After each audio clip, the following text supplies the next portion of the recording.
Hey guys, it's Will. In this video, we're going to cover BigBear.ai before the Monday market open session.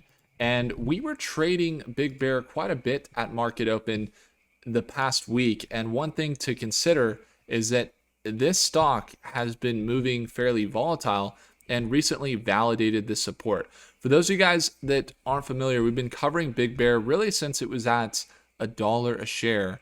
And since then, it surged to $10.50. And it's a defense and AI company.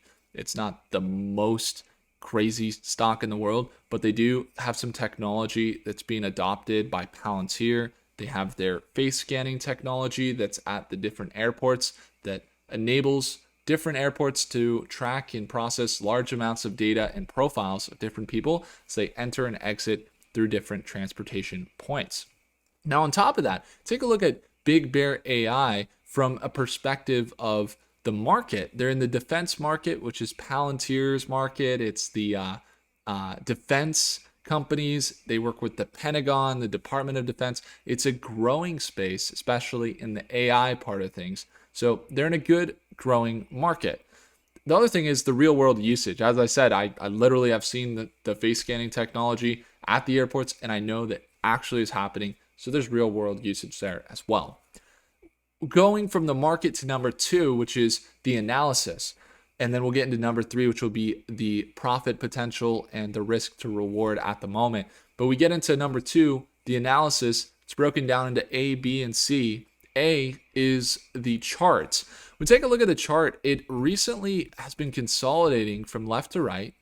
And then it was really starting to find this level at around 250 and getting rejected at $3.75, and it got rejected at $3.75 right around there.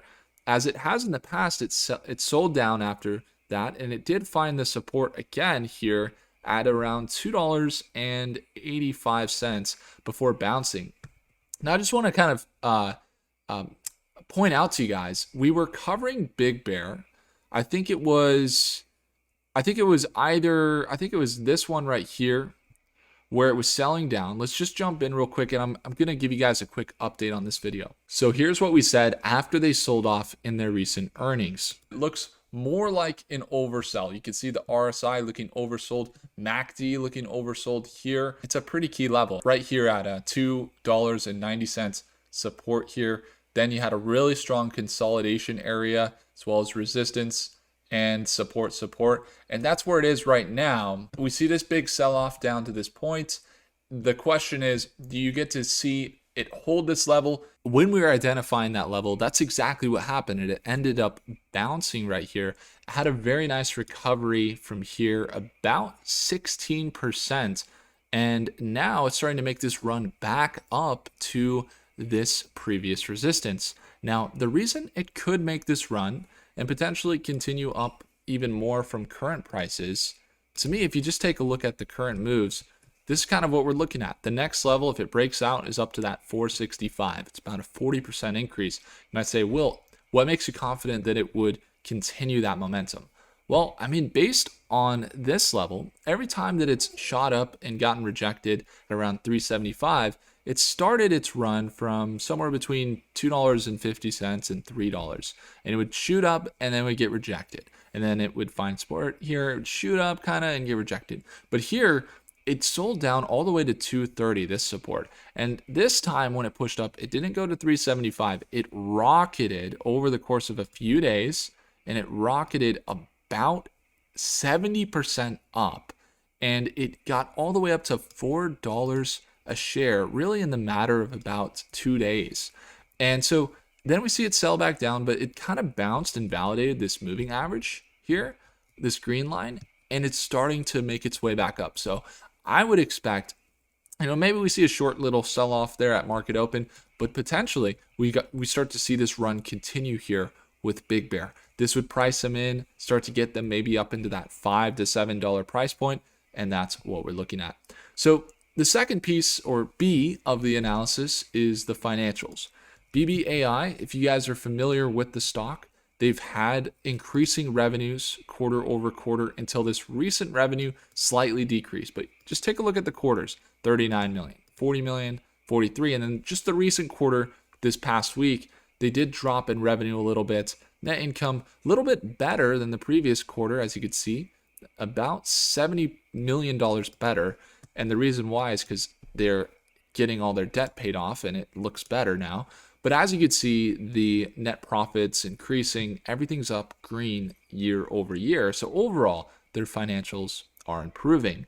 And then once you move from financials, not into C yet, really, we don't have to take a look, but really, and that's going to be news, just take a look at BBAI and their institutional investors. It's always a good indication to know not just what you're investing in is something that has value, but what other institutions are investing in, what other big banks are maybe looking at this stock. The biggest ones that we can identify are BlackRock, you have Vanguard, you got State Street, Morgan Stanley. You can also take a look there at Bank of America, Goldman Sachs, Charles Schwab. I mean, these are the biggest banks and institutions in the world that are grabbing pretty large sums of this company.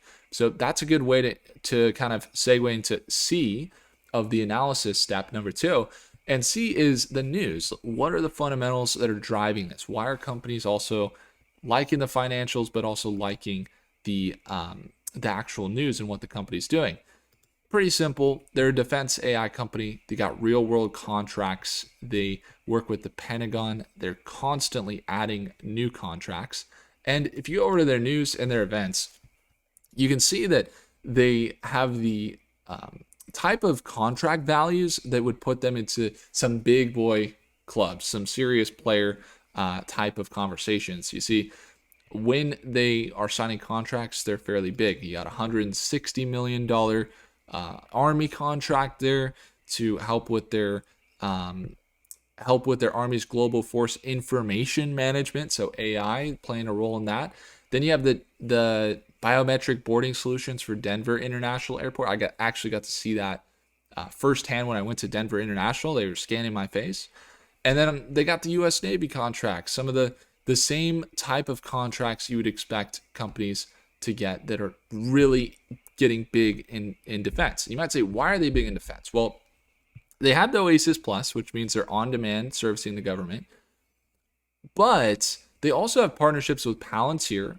And this is the biggest thing. They recently got a new CEO. And their CEO, Kevin McAleenan, he's the CEO now, but he used to be the acting secretary of the U.S. Department of Homeland Security. So imagine you have this company that scans people's face, and it's not his company, but he's also sold a startup, Pangiam, to this.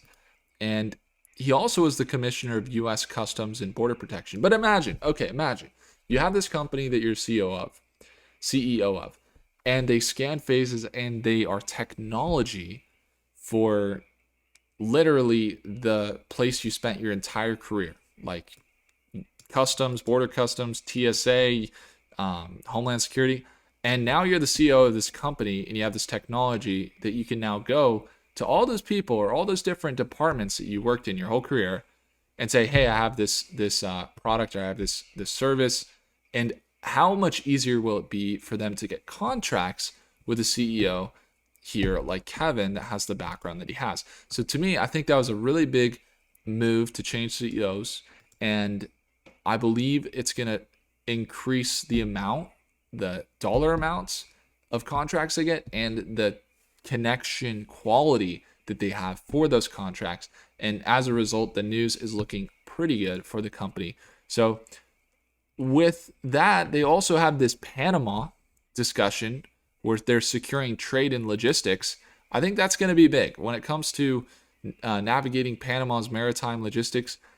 You guys know there's conflicts. You have China kind of getting some control in Panama, and then the U.S. saying, what's going on there? We literally, that's the whole, that there's a lot of history there, but Panama used the U.S. dollar and is pinned to the U.S. dollar, and we helped build the Panama Canal, and there's a reason we did. It's because we have a partnership there, and that was kind of getting shaky with China. So the U.S. came in, they bought the ports, purchased the ports, a U.S. company from Panama, And then now you have some of security for global trade. So the U.S. saying, how can we, how can we put in technology there to make sure that we're really holding it down over there, and work with the Panamanian government to make sure we got some tech there. And so maybe Big Bear's a conversation there. If you take a look at their site, you'll also notice, and we just pointed this out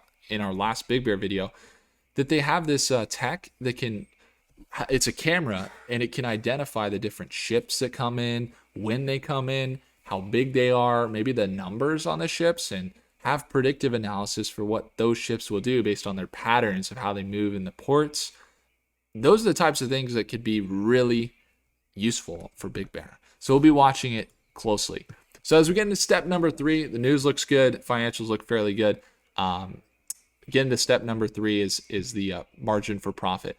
Right now, RSI MACD looking a little overbought right there, but it is making a run. So we'll have to monitor it closely. I think maybe a sell down to this 315 range before continuing up can make sense, possibly at this level, its previous support at 320, or even consolidating more. But I would expect it to bounce here and possibly make its way down a little bit in the near term, and then make this move, which would be something we'll be watching really closely. It's a nice margin for profit there, and again, we'll have to just see how it goes. So long-term positions we're holding, we're not going to touch anything. Short-term position, that's the type of trade we'll be looking to make at market open on Monday. If you guys ever want to join me live at market open, something, AI defense is one thing, but then you got quantum stocks, you got AI companies, and you got space companies. And one thing that we have in stock meet that's ending soon is access. If you want to join, we have a sale right now to watch us trade live every morning at market open. Learn the fundamental analysis, the technical analysis, the program books, and also get access to our A to Z lesson library.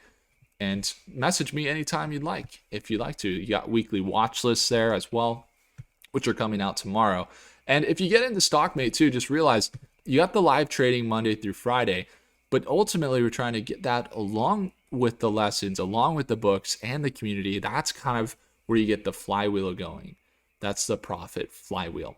So also you get a free t-shirt when you join in, and I would love to have you guys there, along with one session custom profit plan with myself when you join right now. So I'd encourage you guys to simply take a look. It's that second link down below. If I earned your thumbs up, hit the like button. Do consider subscribing. And I'll see you guys in the next video.